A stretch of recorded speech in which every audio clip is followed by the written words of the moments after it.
Hey guys, I'm super excited to get started with our second week of Pride Online and our second week of Read Aloud. So let's go ahead and jump in. Today we're going to be reading a story called The Art Lesson. And we know that for the past couple of units in Read Aloud, we have been focusing on internal conflict and external conflict. And we know that internal conflict is a problem in a character's heart or mind. And we know that external conflict is a problem that's caused by another character or event.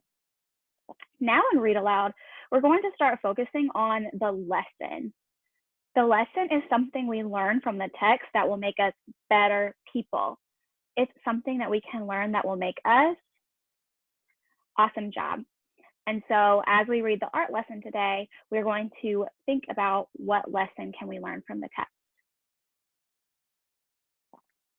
Here's some questions that we can ask ourselves in order to figure out what lesson we're learning in the text. What is the internal conflict? How does the character attempt to resolve the internal conflict? How does the character finally solve the internal conflict? What lesson does the main character learn? And what can we all learn to make us better people? So let's go ahead and jump into the story. Tommy knew he wanted to be an artist when he grew up. He drew pictures everywhere he went. It was his favorite thing to do. His friends had favorite things to do too. Jack collected all kinds of turtles. Herbie made huge cities in his sandbox. Jeannie, Tommy's best friend, could do cartwheels and stand on her head. But Tommy drew and drew and drew. His twin cousins, who were already grown up, were in art school learning to be real artists. They told him not to copy and to practice, practice, practice. So he did. Tommy put his pictures up on the walls of his half of the bedroom. His mom put them up all around the house. And so what I'm seeing from the story is that Tommy is dreaming of being an artist when he grows up.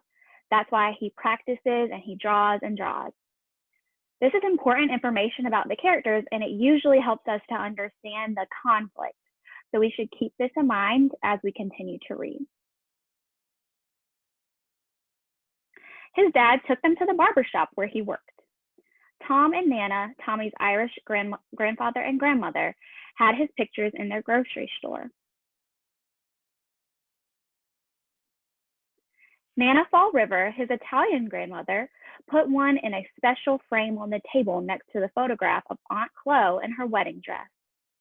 Once Tommy took a flashlight and a pencil under the covers and drew pictures on his sheets.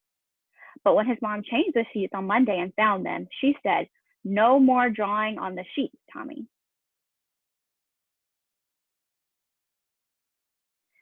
His mom and dad were having a new house built, so Tommy drew pictures of what it would look like when it was finished. When the walls were up, one of the carpenters gave Tommy a piece of bright blue chalk. Tommy took the chalk and drew beautiful pictures all over the unfinished walls. But when the painters came, his dad said, "That's it, Tommy. No more drawing on the walls." Tommy couldn't wait to go to kindergarten. His brother Joe told him there was a real art teacher who came to the school to give art lessons. "When do we have our art lessons?" Tommy asked the kindergarten teacher. "Oh, you won't have your art lessons until next year," said Miss Bird. "But we are going to paint pictures tomorrow." It wasn't much fun. The paint was awful and the paper got all wrinkly.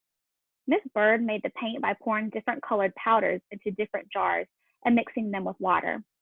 The paint didn't stick to the paper very well and it cracked.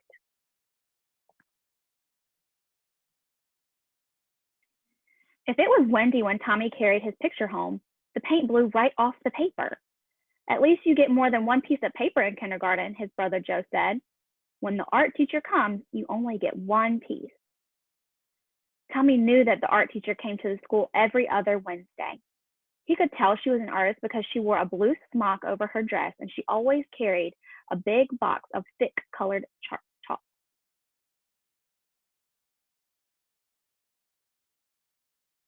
So now you guys are going to answer our question of the day, which is, what is Tommy's external conflict so far in the story?